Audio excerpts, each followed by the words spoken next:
Assalamualaikum warahmatullahi wabarakatuh. Perkenalkan, nama saya Devi Indriani dari kelas 10 IPA 3, nomor absen 10. Assalamualaikum warahmatullahi wabarakatuh. Perkenalkan, nama saya Indah Rizky Lailatul Akbar, kelas 10 MIPA 3, nomor absen 17. Perkenalkan, nama saya Merlinda Wulansari dari kelas 10 IPA 3, nomor 019. Perkenalkan, nama saya Nadifa Fatma Zahra, nomor absen 20, kelas 10 MIPA 3. Nama saya Najwa Anggraini Putri, kelas 10 IPA 3, nomor 23. Di sini saya akan menjelaskan bab 1 tentang nilai-nilai Pancasila dalam kerangka praktik penyelenggaraan pemerintahan negara. Pada bab ini, kalian akan diajak untuk menyelami penyelenggaraan kekuasaan pemerintahan negara berdasarkan Undang-Undang Dasar Negara Republik Indonesia tahun 1945. Pemerintah merupakan salah satu unsur konstitutif mutlak berdirinya sebuah negara selain dari rakyat dan wilayah. Pemerintah bertugas menyelenggarakan pemerintahan negara atau dengan kata lain, mengelola kekuasaan negara untuk mencapai cita-cita dan tujuan negara. Pemerintahlah yang mempunyai kewenangan mengatur seluruh rakyat dan menjaga keutuhan wilayah negara untuk mencapai kemakmuran rakyat. Pemerintahan Negara Kesatuan Republik Indonesia sebagai pemegang kekuasaan negara terdiri atas dua tingkatan, yaitu pemerintahan pusat dan pemerintahan daerah. Dalam arti luas, pemerintah pusat dilaksanakan oleh setiap lembaga negara yang tugas dan kewenangannya sudah diatur dalam UUD Negara Republik Indonesia tahun 1945, serta peraturan perundang-undangan yang lainnya. Dalam arti sempit, pemerintahan pusat dilaksanakan oleh lembaga eksekutif, yaitu Presiden, Wakil Presiden, Kementerian Negara, dan lembaga pemerintahan non-kementerian. Pemerintahan daerah di Indonesia terdiri atas pemerintahan provinsi dan pemerintahan kabupaten atau kota. Pemerintahan daerah dilaksanakan oleh pemerintahan daerah yang dipimpin oleh kepala daerah dan Dewan Perwakilan Rakyat Daerah. A. Sistem pembagian kekuasaan negara Republik Indonesia. 1. Macam-macam kekuasaan negara. Secara sederhana, kekuasaan dapat diartikan sebagai kemampuan seseorang untuk mempengaruhi orang lain supaya melakukan tindakan-tindakan yang dikehendaki atau diperintahkannya. Negara mempunyai kekuasaan karena pada dasarnya negara merupakan organisasi kekuasaan. Kekuasaan negara merupakan kewenangan negara untuk mengatur seluruh rakyatnya untuk mencapai keadilan dan kemakmuran, serta keteraturan. Menurut John Locke, kekuasaan dibagi menjadi 3. Yang pertama, kekuasaan legislatif, yaitu kekuasaan untuk membuat atau membentuk undang-undang. Yang kedua, kekuasaan eksekutif, yaitu kekuasaan untuk melaksanakan undang-undang, termasuk kekuasaan untuk mengadili setiap pelanggaran terhadap undang-undang. Yang ketiga, kekuasaan federatif, yaitu kekuasaan yang melaksanakan hubungan luar negeri. Ada tokoh lain yang berpendapat tentang kekuasaan negara, yaitu Montesquieu. Menurut Montesquieu, kekuasaan juga dibagi menjadi 3. Yang pertama, kekuasaan legislatif, yaitu kekuasaan untuk membuat dan membentuk undang-undang. Yang kedua, kekuasaan eksekutif, yaitu kekuasaan untuk melaksanakan undang-undang. Yang ketiga, kekuasaan yudikatif, yaitu kekuasaan untuk mempertahankan undang-undang, termasuk kekuasaan untuk mengadili setiap pelanggaran terhadap undang-undang. Pendapat yang dikemukakan oleh Montesquieu merupakan penyempurnaan dari pendapat John Locke. Kekuasaan federatif oleh Montesquieu dimasukkan ke dalam kekuasaan eksekutif. Fungsi mengadili dijadikan kekuasaan yang berdiri sendiri. Ketiga kekuasaan tersebut dilaksanakan oleh lembaga-lembaga yang berbeda yang sifatnya terpisah. Teori Montesquieu ini dinamakan trias politika. Yang kedua, konsep pembagian kekuasaan di Indonesia. Pengelolaan sistem pemerintahan dilakukan secara absolut atau otoriter. Kusnadi dan Ibrahim menyatakan bahwa istilah pemisahan kekuasaan, separation of powers, dan pembagian kekuasaan, division of power, merupakan dua istilah yang memiliki pengertian berbeda satu sama lainnya. Pemisahan kekuasaan berarti kekuasaan negara itu terpisah-pisah dalam beberapa bagian, baik mengenai organ maupun fungsinya. Lembaga pemegang kekuasaan negara yang meliputi lembaga legislatif, eksekutif, dan yudikatif merupakan lembaga yang terpisah satu sama lainnya, berdiri sendiri tanpa memerlukan koordinasi dan kerjasama. Negara yang menganut mekanisme pemisahan kekuasaan adalah Amerika Serikat. Di dalam mekanisme pembagian kekuasaan negara itu memang dibagi-bagi dalam beberapa bagian, legislatif, eksekutif, dan yudikatif. Tetapi tidak dipisahkan. Mekanisme pembagian ini banyak sekali dilakukan oleh banyak negara di dunia, termasuk Indonesia. Mekanisme pembagian kekuasaan di Indonesia diatur sepenuhnya di dalam UUD Negara Republik Indonesia tahun 1945. Penerapan pembagian kekuasaan di Indonesia terdiri atas dua bagian, yaitu pembagian kekuasaan secara horizontal dan pembagian kekuasaan secara vertikal. A. Pembagian kekuasaan secara horizontal. Pembagian kekuasaan secara horizontal yaitu pembagian kekuasaan menurut fungsi lembaga-lembaga tertentu, dalam kurung legislatif, eksekutif, dan yudikatif. Berdasarkan UUD Negara Republik Indonesia tahun 1945, secara horizontal pembagian kekuasaan negara dilakukan pada tingkatan pemerintah pusat dan pemerintahan daerah. Pembagian kekuasaan pada tingkat pemerintahan pusat mengalami pergeseran setelah terjadinya perubahan UUD Negara Republik Indonesia tahun 1945.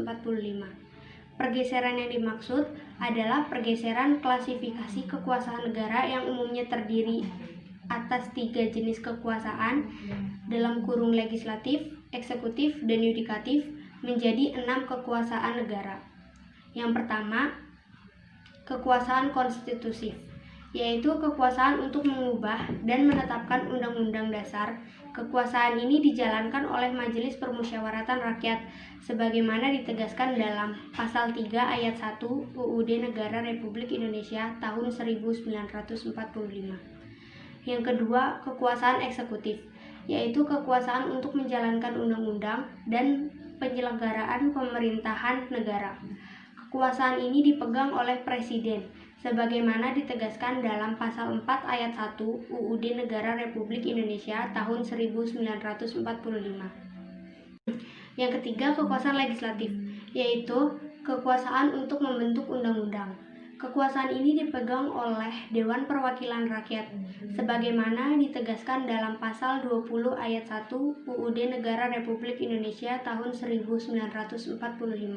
Yang keempat, kekuasaan yudikatif atau disebut kekuasaan kehakiman, yaitu kekuasaan untuk menyelenggarakan peradilan guna menegakkan hukum dan keadilan. Kekuasaan ini dipegang oleh Mahkamah Agung dan Mahkamah Konstitusi, sebagaimana ditegaskan dalam Pasal 24 Ayat 2 UUD Negara Republik Indonesia tahun 1945. Yang kelima, kekuasaan eksaminatif atau inspektif, yaitu kekuasaan yang berhubungan dengan penyelenggaraan pemerintahan atas pengelolaan dan tanggung jawab tentang keuangan negara. Kekuasaan ini dijalankan oleh Badan Pemeriksa Keuangan, sebagaimana ditegaskan dalam Pasal 23E Ayat 1 UUD Negara Republik Indonesia tahun 1945. Yang keenam, kekuasaan moneter, yaitu kekuasaan untuk menetapkan dan melaksanakan kebijakan moneter, mengatur dan menjaga kelancaran sistem pembayaran, serta memelihara kestabilan nilai rupiah. Kekuasaan ini dijalankan oleh Bank Indonesia selaku bank sentral di Indonesia sebagaimana ditegaskan dalam Pasal 23D UUD Negara Republik Indonesia tahun 1945. Pembagian kekuasaan secara horizontal pada tingkatan pemerintahan daerah, yaitu pemerintahan daerah terdiri dari kepala daerah atau wakil kepala daerah.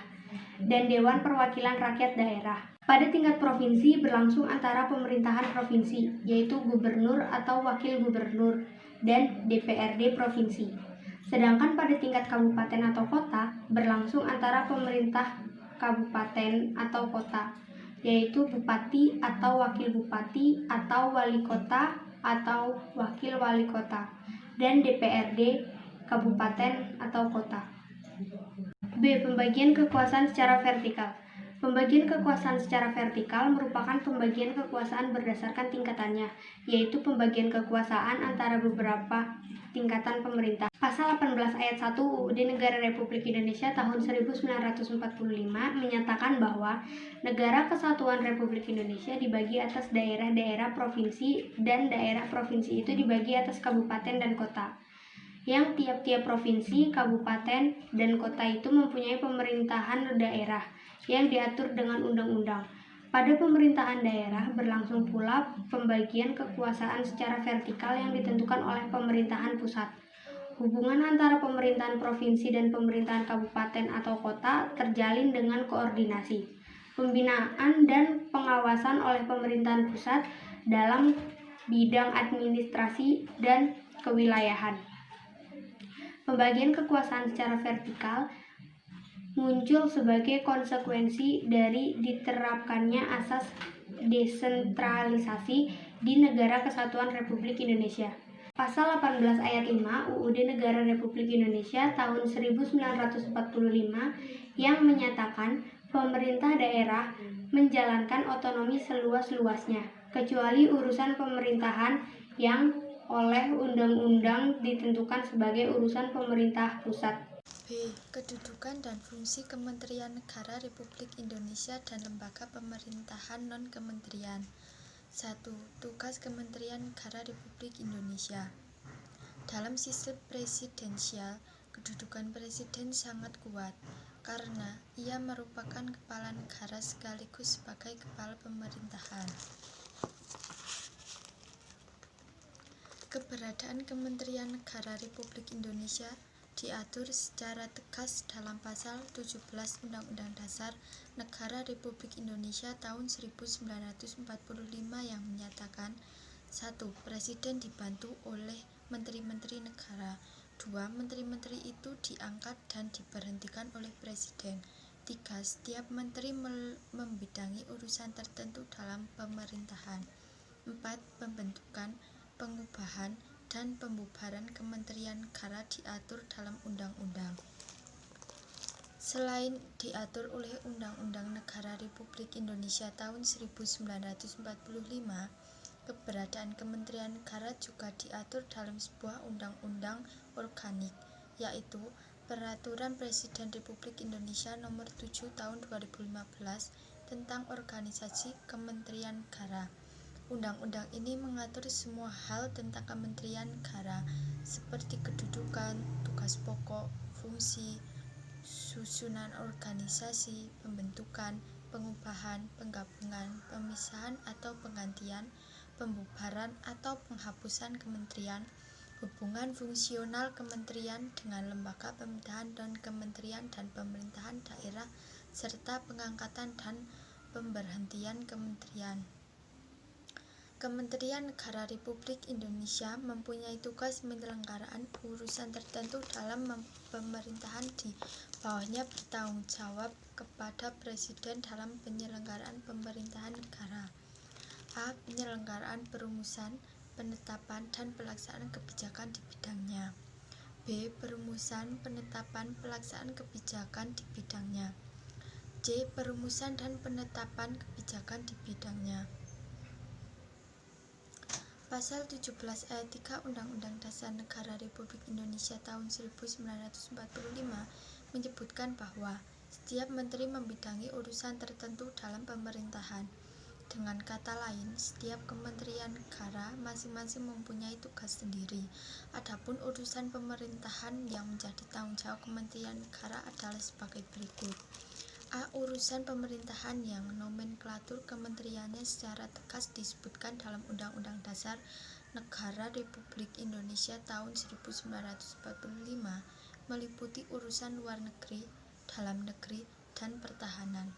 B. Urusan pemerintahan yang ruang lingkupnya disebutkan dalam Undang-Undang Negara Republik Indonesia tahun 1945 meliputi urusan agama, hukum, keuangan, keamanan, hak asasi manusia, pendidikan, kebudayaan, kesehatan, sosial, ketenagakerjaan, industri, perdagangan, pertambangan, energi, pekerjaan umum, transmigrasi, transportasi, informasi, komunikasi, pertanian, perkebunan, kehutanan, peternakan, kelautan, dan perikanan.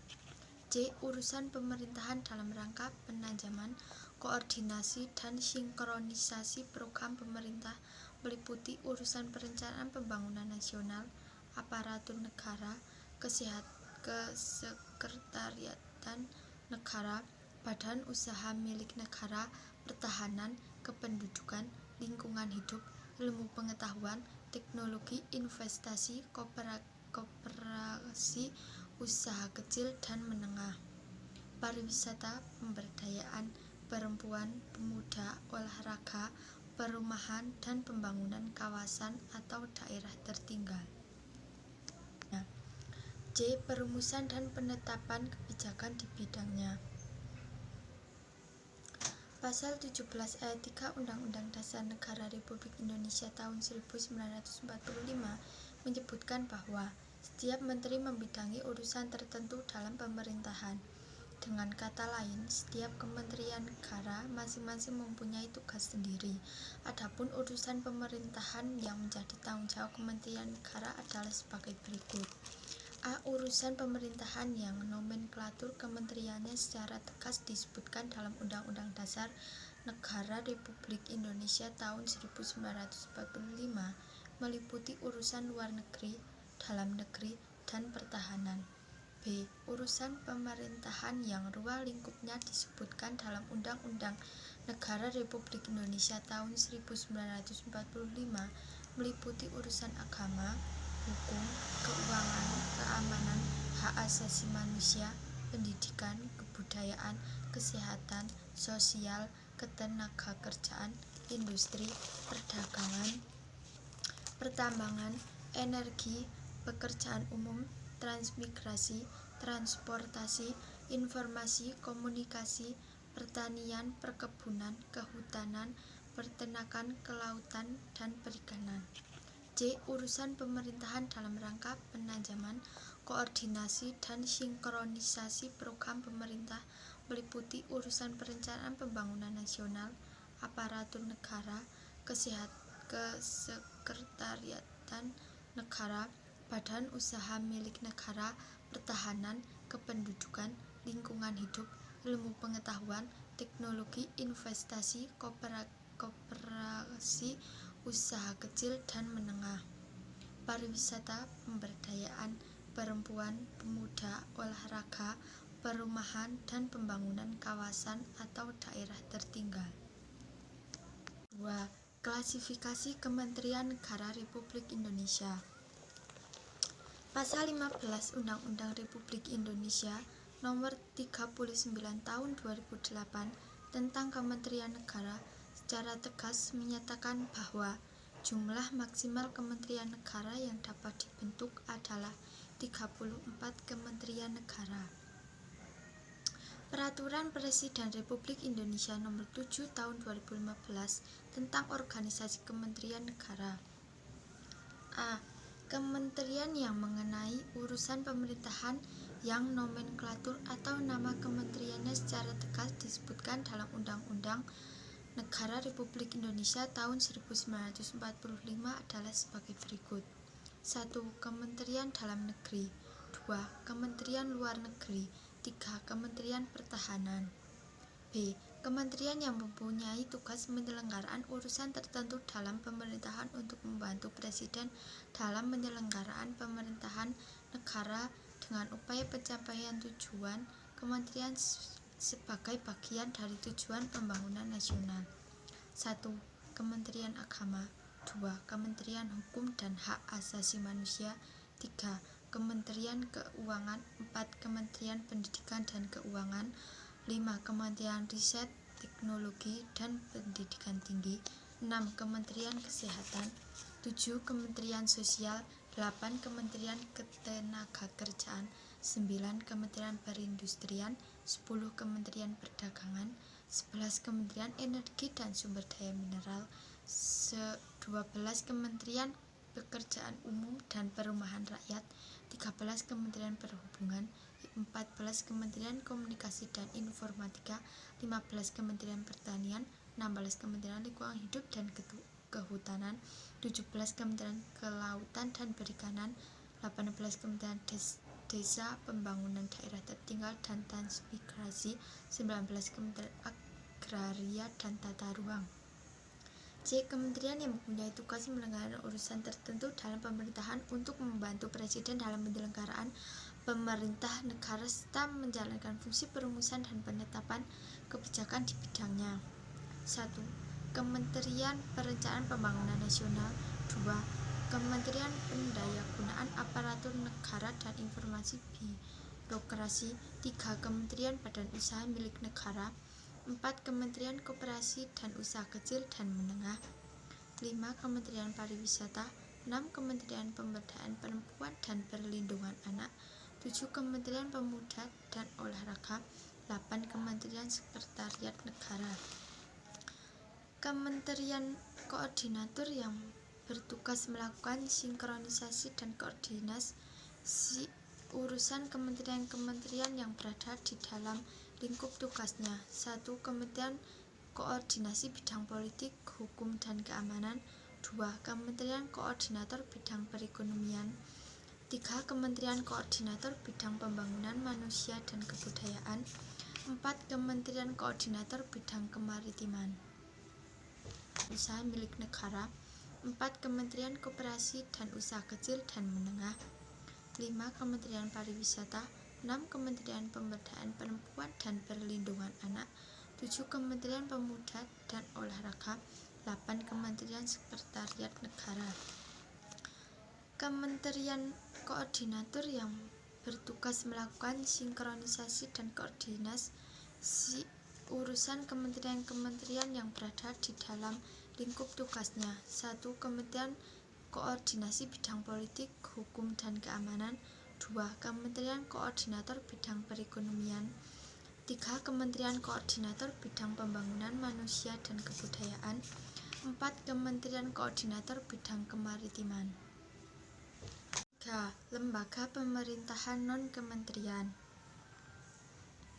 Lembaga pemerintahan non-kementerian merupakan lembaga negara yang dibentuk untuk membantu Presiden dalam melaksanakan tugas pemerintahan tertentu. Berada di bawah Presiden dan bertanggung jawab langsung kepada Presiden melalui menteri atau pejabat setingkat menteri yang terkait. Keberadaan LPNK diatur oleh Peraturan Presiden Republik Indonesia, yaitu Keputusan Presiden Republik Indonesia Nomor 103 Tahun 2001 tentang kedudukan, tugas, fungsi, kewenangan, susunan, organisasi, dan tata kerja lembaga pemerintahan non-departemen. C. Nilai-nilai Pancasila dalam penyelenggaraan pemerintahan. 1. Sistem nilai dalam Pancasila. Sistem nilai adalah konsep atau gagasan yang menyeluruh mengenai sesuatu yang hidup dalam pikiran seseorang atau sebagian besar anggota masyarakat tentang apa yang dipandang baik. Pancasila sebagai suatu sistem nilai termasuk ke dalam nilai moral atau nilai kebaikan dan merupakan nilai-nilai dasar yang bersifat abstrak. 2. Implementasi Pancasila. 3 tata nilai utama yaitu dimensi spiritual, dimensi kultural, dan dimensi institusional. Dimensi spiritual mengandung makna bahwa Pancasila mengandung nilai-nilai keimanan dan mengandung nilai dan ketakwaan kepada Tuhan Yang Maha Esa sebagai landasan keseluruhan nilai dalam falsafah negara. Pengakuan bahwa atas kemahakuasaan dan curahan rahmat dari Tuhan Yang Maha Esa, perjuangan bangsa Indonesia merebut kemerdekaan terwujud. Dimensi kultural mengandung makna bahwa Pancasila merupakan landasan falsafah negara, pandangan hidup bernegara, dan sebagai dasar negara. Dimensi institusional mengandung bahwa Pancasila harus sebagai landasan utama untuk mencapai cita-cita, tujuan bernegara, dan dalam penyelenggaraan pemerintahan. Aktualisasi nilai spiritual dalam Pancasila tergambar dalam sila ketuhanan Yang Maha Esa. Nilai spiritual inilah yang tidak ada dalam doktrin God Governance yang selama ini menjadi panduan dalam praktek penyelenggaraan pemerintahan di Indonesia masa kini. Sila kemanusiaan yang adil dan beradab, sila persatuan Indonesia, dan sila kerakyatan yang dipimpin oleh hikmat kebijaksanaan dalam pemusyawaratan perwakilan merupakan gambaran bagaimana dimensi kultural dan institusional harus dijalankan. Nilai pengakuan terhadap isi kemanusiaan dan keadilan yang non-diskriminatif, demokrasi berdasarkan musyawarah dan transparan dalam membuat keputusan, dan terciptanya kesejahteraan sosial bagi semua tanpa pengecualian pada golongan tertentu. Pancasila sebagai falsafah bangsa dalam bernegara merupakan nilai hakiki yang harus termanifestasikan dalam simbol-simbol kehidupan bangsa, lambang pemersatu bangsa, dan pandangan hidup bangsa. 3. Nilai-nilai Pancasila dalam penyelenggaraan pemerintahan negara. A. Nilai sila ketuhanan Yang Maha Esa. B. Nilai sila kemanusiaan yang adil dan beradab. C. Nilai sila persatuan Indonesia. D. Nilai sila kerakyatan yang dipimpin oleh hikmat kebijaksanaan dalam pemusyawaratan perwakilan. E. Nilai sila keadilan sosial bagi seluruh rakyat Indonesia. Aktualisasi nilai spiritual dalam Pancasila tergambar dalam sila ketuhanan Yang Maha Esa. Nilai spiritual inilah yang tidak ada dalam doktrin God Governance yang selama ini menjadi panduan dalam praktek penyelenggaraan pemerintahan di Indonesia masa kini. Sila kemanusiaan yang adil dan beradab, sila persatuan Indonesia, dan sila kerakyatan yang dipimpin oleh hikmat kebijaksanaan dalam pemusyawaratan perwakilan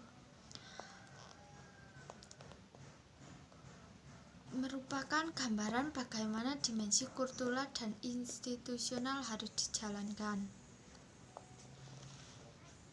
Nilai pengakuan terhadap isi kemanusiaan dan keadilan yang non-diskriminatif, demokrasi berdasarkan musyawarah dan transparan dalam membuat keputusan, dan terciptanya kesejahteraan sosial bagi semua tanpa pengecualian pada golongan tertentu.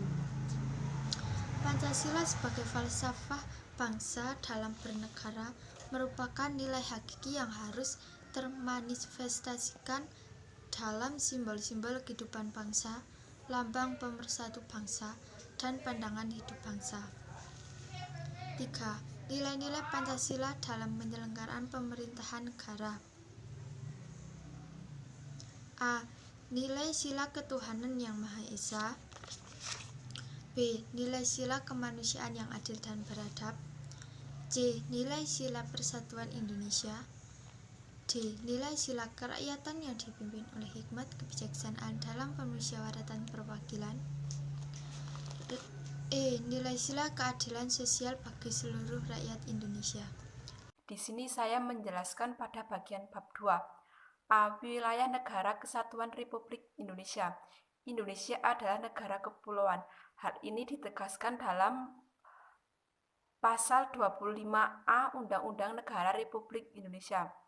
Kesatuan wilayah perairan Indonesia dapat dibagi menjadi 4, yaitu kesatuan politik, kesatuan hukum, kesatuan sosial budaya, dan kesatuan pertahanan dan keamanan. Berdasarkan Konvensi Hukum Laut PBB, wilayah Indonesia dapat dibedakan menjadi 3, yaitu A. Zona laut teritorial, garis hayal berjarak 12 mil laut dari garis dasar. Lebar laut itu kurang dari 24 mil laut. B. Zona laut kontinen, kedalaman laut dari 150 meter dan garis dasar paling jauh 200 mil laut. C. Zona ekonomi eksklusif, jalur laut selebar 200 mil laut. 2. Batas wilayah negara kesatuan Republik Indonesia. A. Batas wilayah Indonesia di sebelah utara, yaitu Malaysia, Singapura, Thailand, Vietnam, dan Filipina. B. Batas wilayah Indonesia di sebelah barat, yaitu Pulau Ronde dan Pulau Nicobar. C. Batas wilayah Indonesia di sebelah timur, yaitu Papua Nugini dan Provinsi Spik. D. Batas wilayah Indonesia di sebelah selatan, yaitu Timur Leste, perairan Australia, dan Samudra Hindia. B. Kedudukan warga negara dan penduduk Indonesia. 1. Status warga negara Indonesia. 2. Asas-asas kewarganegaraan Indonesia. 3. Syarat-syarat menjadi warga negara Indonesia. Permohonan kewarganegaraan dapat dibedakan menjadi 2, yaitu naturalisasi biasa dan naturalisasi istimewa. 4. Penyebab hilangnya kewarganegaraan Indonesia. C. Kemerdekaan beragam dan berkepercayaan di Indonesia. 2. Membangun kerukunan umat beragam. D. Sistem pertahanan dan keamanan negara Republik Indonesia. 1. Substansi pertahanan dan keamanan negara Indonesia. Pertahanan dan keamanan negara tidak hanya menjadi tanggung jawab TNI dan Polri saja, tetapi masyarakat sipil juga sangat bertanggung jawab terhadap pertahanan dan keamanan negara. 2. Kesadaran bela negara dalam konteks sistem pertahanan dan keamanan negara. UUD Negara Republik Indonesia tahun 1945 menyatakan bahwa negara mempunyai hak penguasaan atas kekayaan alam Indonesia. Oleh karena itu, maka negara mempunyai kewajiban-kewajiban sebagai berikut. A. Segala bentuk pemanfaat bumi dan air. B. Melindungi dan menjamin segala hak-hak rakyat. C. Mencegah segala tindakan dari pihak manapun. Pendudukan warga negara Indonesia. Yang pertama adalah status warga negara Indonesia. Kewarganegaraan Republik Indonesia diatur dalam UU Nomor 12 Tahun 2006 tentang Kewarganegaraan. Warga negara Republik Indonesia adalah setiap orang yang sebelum berlakunya UU telah menjadi WNI. Anak yang lahir dari perkawinan ayah dan ibu yang sah. C. Anak yang lahir dari perkawinan ortu yang salah satunya adalah WNI. D. Anak yang lahir dari perkawinan salah satu WNI, salah satu orang tuanya tidak WNI. Anak yang lahir dalam tenggang 300 hari setelah ayahnya meninggal dunia dari perkawinan sah, seorang WNI. F. Anak yang lahir dari perkawinan ibu WNI. G. Anak dari luar pernikahan ibu WNA yang diakui seorang ayah WNI sebelum anak berusia 18 tahun atau belum menikah.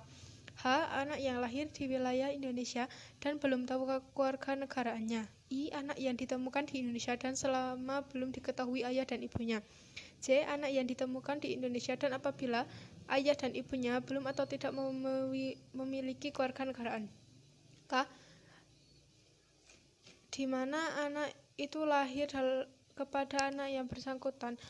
L. Anak dari seorang ayah dan ibu diminta dikabulkan permohonan kewarganegaraannya.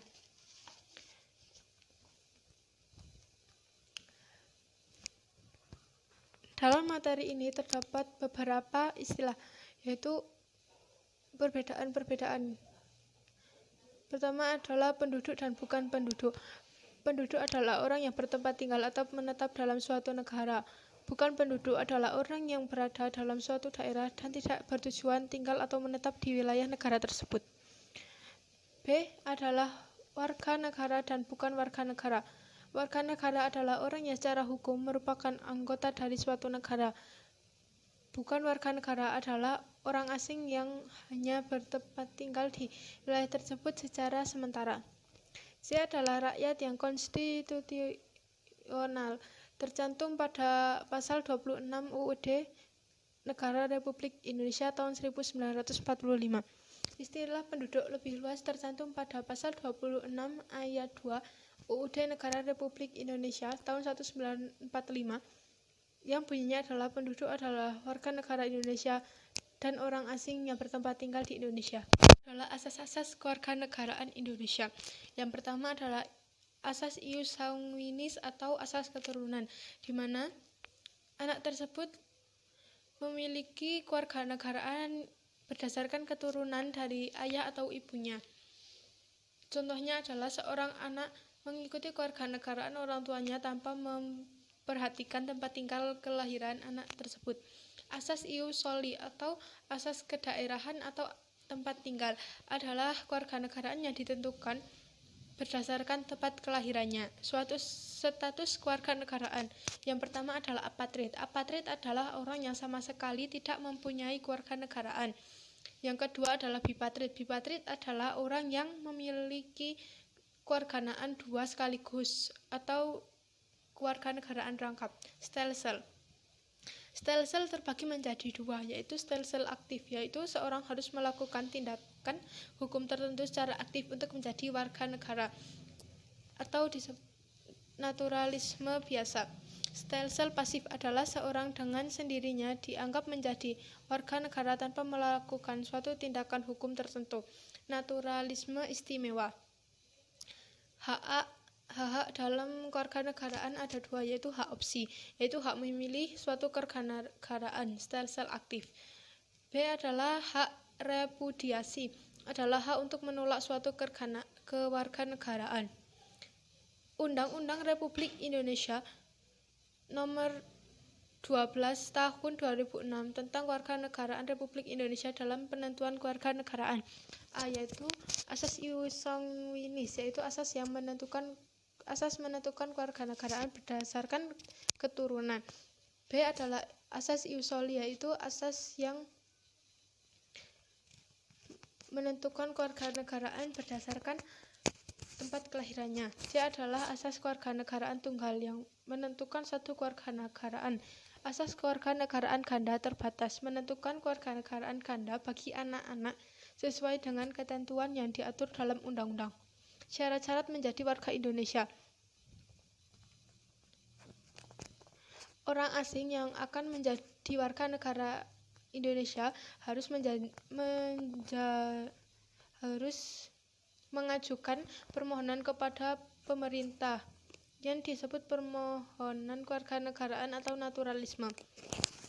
Permohonan dibagi menjadi dua, yaitu naturalisme biasa dan naturalisme istimewa. Naturalisme biasa tercantum pada Pasal 9 Undang-Undang Republik Indonesia Nomor 12 Tahun 2006, di mana warga tersebut harus berusia 18 tahun atau sudah menikah. 2. Waktu pengajuan permohonan sudah bertempat tinggal di Indonesia, sehat jasmani dan rohaninya, dapat berbicara Indonesia, serta mengakui dasar negara dan undang-undang dasar. Tidak pernah dijatuhi pidana, tidak menjadi kewarganegaraan ganda, membayar uang kewarganegaraan ke kas negara. Naturalisme istimewa. Naturalisme istimewa terdapat pada Pasal 20 Undang-Undang Republik Indonesia Nomor 12 Tahun 2006. Hal ini diberikan kepada orang asing yang berjasa bagi NKRI dengan alasan kepentingan negara atas pertimbangan DPRI. Penyebab hilangnya kewarganegaraan Indonesia. Penyebab hilangnya kewarganegaraan Indonesia terdapat pada Undang-Undang Republik Indonesia Nomor 12 Tahun 2006. Hal yang dapat Hal yang dapat menyebabkan kehilangan kewarganegaraan Indonesia adalah memperoleh kewarganegaraan lain atas kemampuannya sendiri, tidak menolak atau melepaskan kewarganegaraan lain. C. Dinyatakan hilang kewarganegaraan oleh presiden atas kemauan sendiri apabila umurnya sudah 18 tahun tinggal di luar negeri. Masuk ke dalam dinas tentara asing tanpa izin negara. Masuk ke dalam dinas negara asing tanpa izin. Menyatakan sumpah atau menyatakan janji setia kepada negara lain atas kemauannya sendiri. Turut serta dalam pemilihan suatu yang bersifat ketatanegaraan. H. Mempunyai paspor atau surat yang bersifat paspor dari negara lain. I. Bertempat tinggal di luar negeri selama 5 tahun berturut-turut tanpa atau bukan dalam rangka dinas, tanpa alasan yang sah.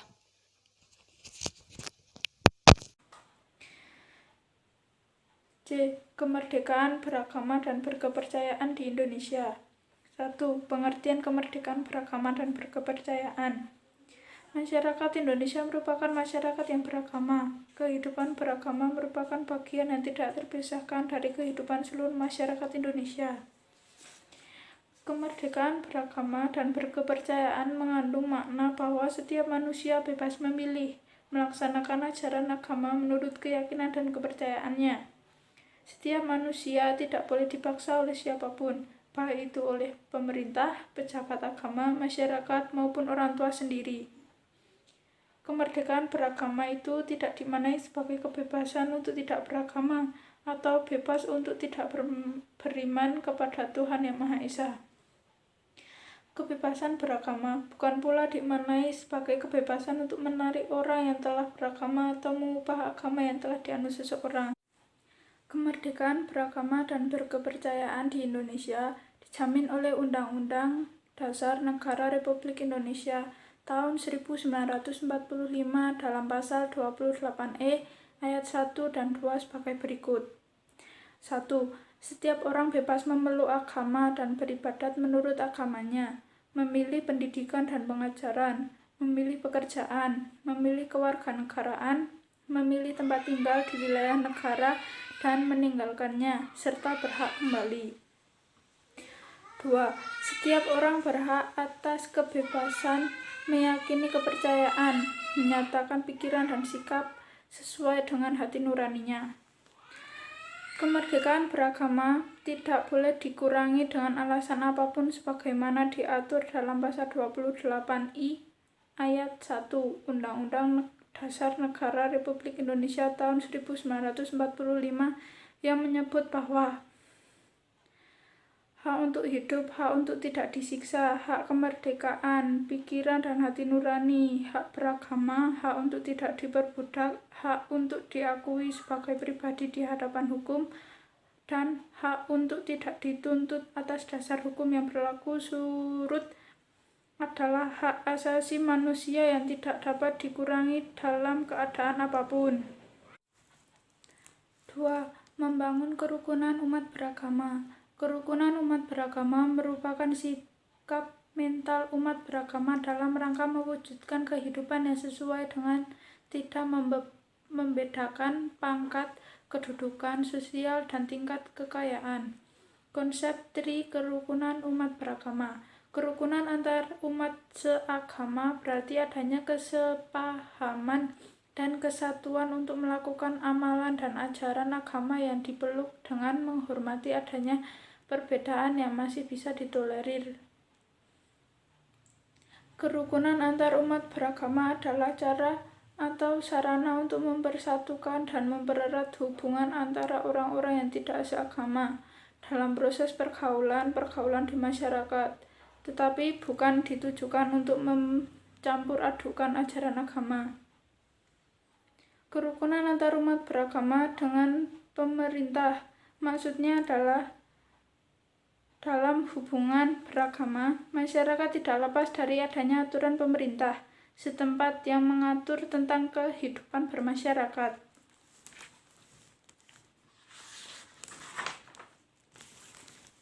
D. Sistem pertahanan dan keamanan negara Republik Indonesia. 1. Substansi pertahanan dan keamanan negara Republik Indonesia. Pasal 30 ayat 1 sampai ayat 5 Undang-Undang Dasar Negara Republik Indonesia tahun 1945 menyatakan 1. Tiap-tiap warga negara berhak dan wajib ikut serta dalam usaha pertahanan dan keamanan negara. 2. Usaha pertahanan dan keamanan negara dilaksanakan melalui sistem pertahanan dan keamanan rakyat semesta oleh Tentara Nasional Indonesia dan Kepolisian Republik Indonesia sebagai kekuatan utama dan rakyat sebagai kekuatan pendukung. 3. Tentara Nasional Indonesia terdiri atas Angkatan Darat, Angkatan Laut, dan Angkatan Udara sebagai alat negara bertugas mempertahankan, melindungi, dan memelihara keutuhan dan kedaulatan negara. 4. Kepolisian Negara Republik Indonesia sebagai alat negara yang menjaga keamanan dan ketertiban masyarakat, bertugas melindungi, mengayomi, melayani masyarakat, serta menegakkan hukum. 5. Susunan dan kedudukan Tentara Nasional Indonesia, Kepolisian Negara Republik Indonesia, hubungan kewenangan Tentara Nasional Indonesia dan Kepolisian Republik Indonesia di dalam menjalankan tugasnya, syarat-syarat keikutsertaan warga negara dalam usaha pertahanan dan keamanan diatur dengan undang-undang. Sistem pertahanan dan keamanan negara yang bersifat semesta bercirikan sebagai berikut. A. Kerakyatan, yaitu orientasi pertahanan dan keamanan negara diabdikan oleh dan untuk kepentingan seluruh rakyat. B. Kesemestaan, yaitu seluruh sumber daya nasional didaya gunakan bagi upaya pertahanan. C. Kewilayahan, yaitu gelar kekuatan pertahanan dilaksanakan secara menyebar di seluruh wilayah Negara Kesatuan Republik Indonesia sesuai dengan kondisi geografis sebagai negara kepulauan. 2. Kesadaran bela negara dalam konteks sistem pertahanan dan keamanan negara. A. Pasal 27 ayat 3 UUD Negara Republik Indonesia tahun 1945 menyatakan setiap warga negara berhak dan wajib ikut serta dalam upaya pembelaan negara. B. Pasal 30 ayat 1 UUD Negara Republik Indonesia tahun 1945 menyatakan tiap-tiap warga negara berhak dan wajib ikut serta dalam upaya pertahanan dan keamanan negara. C. Pasal 1 ayat 1 UU Nomor 3 Tahun 2002 menyatakan pertahanan keamanan negara adalah segala usaha untuk mempertahankan negara, keutuhan wilayah NKRI, dan keselamatan bangsa dari ancaman atau gangguan terhadap NKRI. Wujud pembelaan negara. 1. Ikut serta membantu korban bencana di dalam negeri. 2. Belajar dengan tekun. 3. Pelatihan dasar kemiliteran secara wajib. 4. Pengabdian sebagai anggota TNI. 5. Pengabdian sesuai dengan profesi keahlian.